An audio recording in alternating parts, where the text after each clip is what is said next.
পরিবেশবিদরা রাস্তায় নেমেছে এর বিরুদ্ধে দাঁড়িয়ে বর্তমান শহরে ব্যবসাদাররা আজ রাস্তায় নেমেছে, বাস মালিকরা রাস্তায় নেমে তারা এই দাবি জানাচ্ছে যে বর্তমান শহরের ভিতর দিয়ে বাস চলাচল করতে হবে। বর্তমান শহরে রাস্তা আজকে শুকিয়ে গেছে।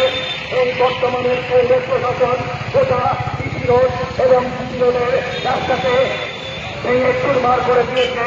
ব্যবসাদাররা আছে মাথা দাঁড়াচ্ছে আর সামনে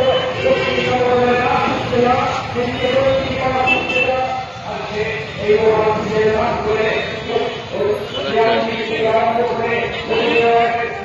মানুষের